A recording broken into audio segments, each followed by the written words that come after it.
जय जिनेन्द्र। जीवमजीवं दवं जिणवरवसहेण जीर्णनिदिष्टं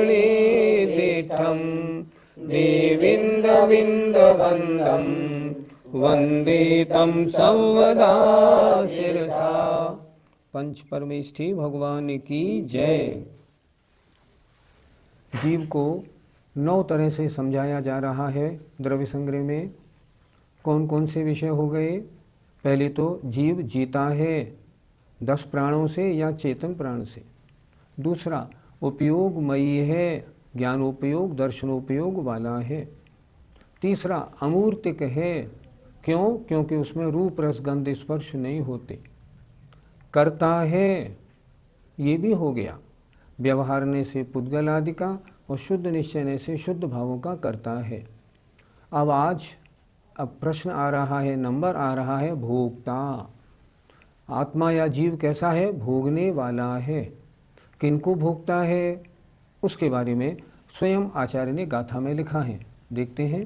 बवहारा सुदुःखं पुद्गलकं फलं पभुञ्जेति आदानि क्षयणयदो चेदन भावं उपादस्स।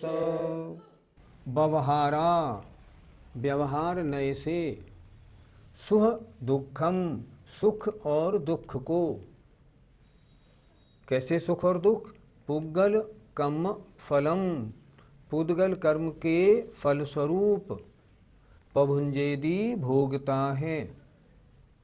जीव क्या है? भोगने वाला।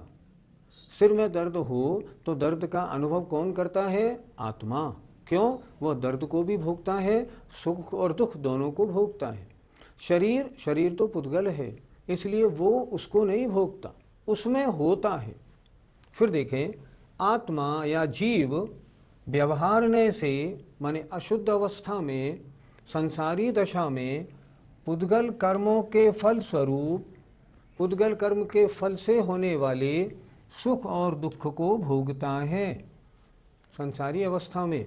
और निश्चय दो, निश्चय नय से आदा, आत्मा अर्थात शुद्ध अवस्था में, आदस्सो आत्मा के, चेतन भावम चैतन्य भावों को, शुद्ध भावों को भोगता है। आत्मा किसका भोगने वाला है?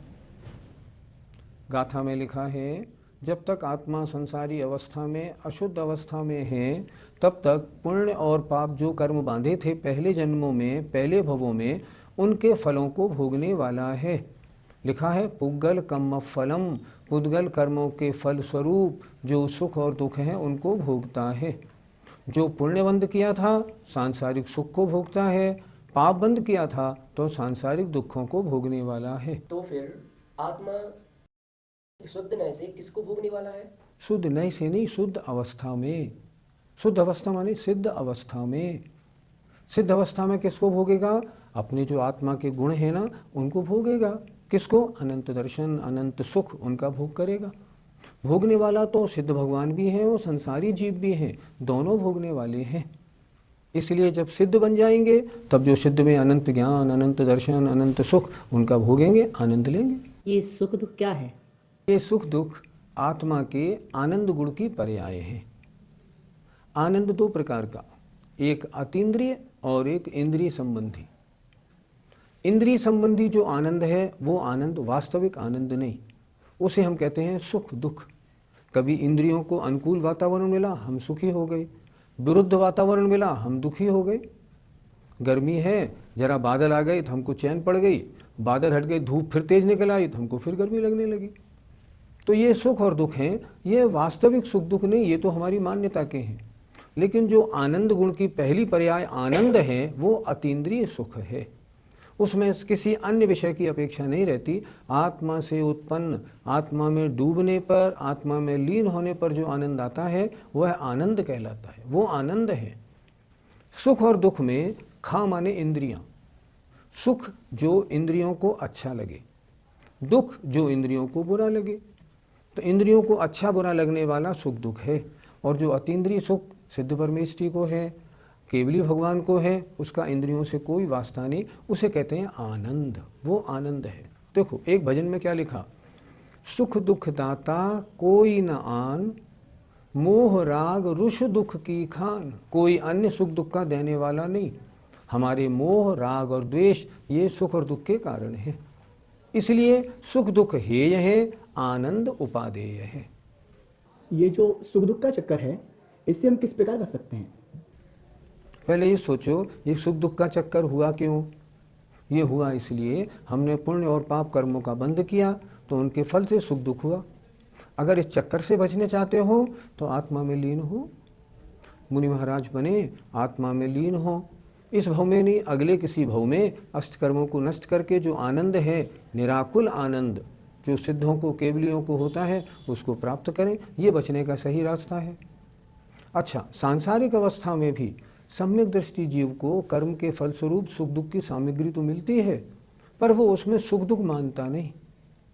क्यों? उन्होंने भजन में लिखा है, निज को निज पर को पर मान, फिर दुख का नहीं लेशु निदान। शरीर में कोई कष्ट हुआ, मैंने अनुभव किया शरीर तो मुझसे पर है, मैं शरीर हूँ ही नहीं, तो फिर दुख का अनुभव भी खत्म हो जाएगा। शरीर से मेरा जो लगाव है, इसी कारण तो मुझे सुख दुख है। शरीर के अनुकूल सामग्री मिली, हम खुश हो गए, सुख मान लिया हमने, और शरीर के विपरीत मिली कोई सामग्री, हमने दुख मान लिया। तो इनसे बचने का रास्ता सम्यक दर्शन, सम्यक ज्ञान, सम्यक चारित्र, इनको प्राप्त करें। रत्नत्रय को प्राप्त करेंगे, सब ठीक हो जाएगा।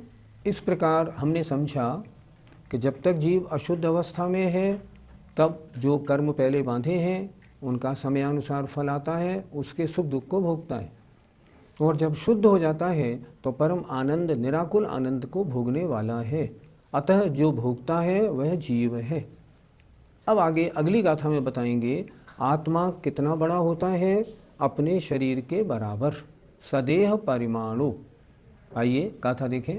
अणु गुरु देह पमाणो, अणु गुरु देह पमाणो, उपसंहार पसपदो छेदा, उपसंहार पसपदो छेदा, असमूह दो व्यवहारा, असमूह दो व्यवहारा, प्लेच्छय दो असंख देशो वा, प्रेक्षण दो असंख्य देशो वा।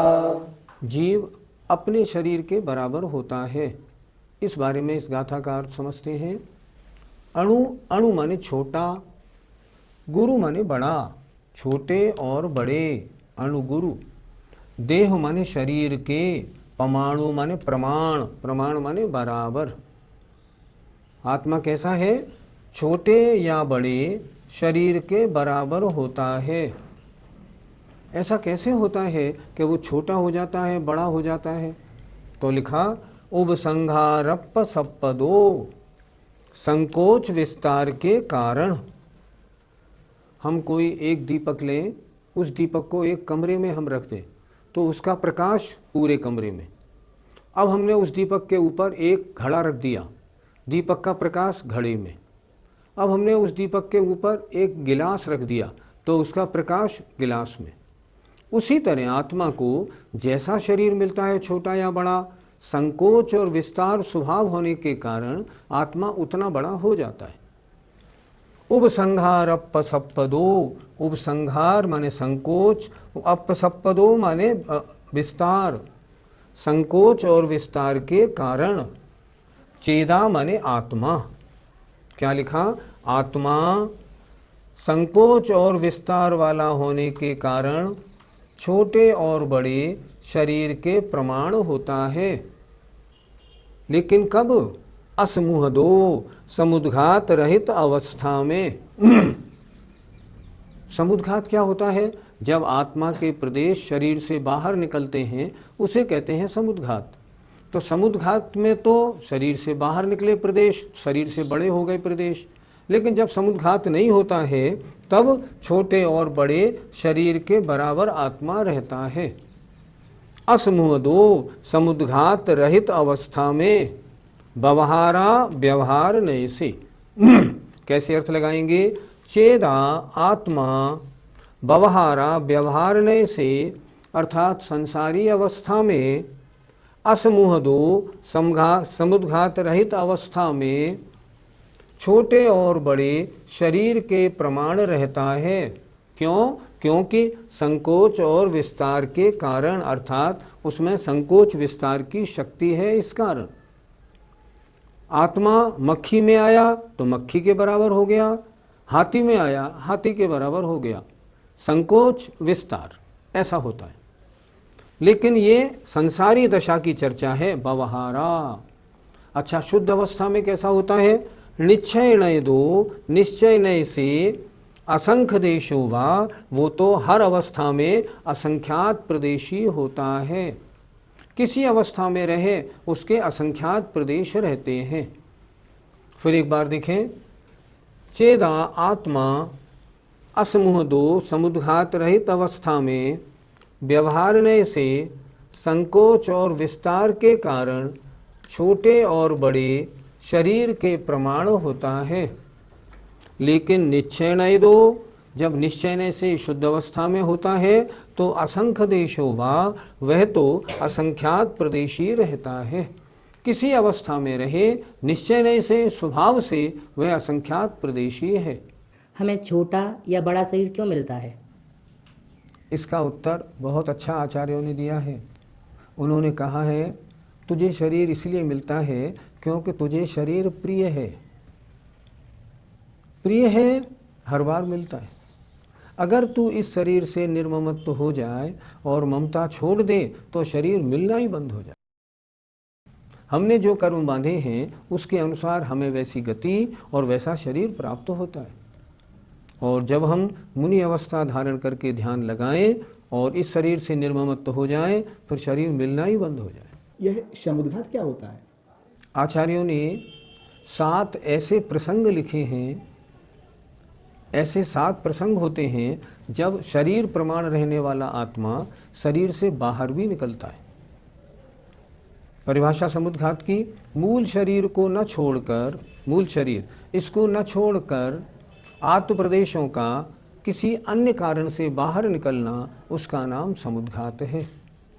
तो यहाँ क्या लिखा? समुद्घात के अलावा, जब समुद्घात नहीं करता तब तो शरीर के बराबर रहता है, और जब समुद्घात करता है तो समुद्घात के अनुसार बड़ा हो जाता है। पंडित जी, समुद्घात कितने प्रकार का होता है?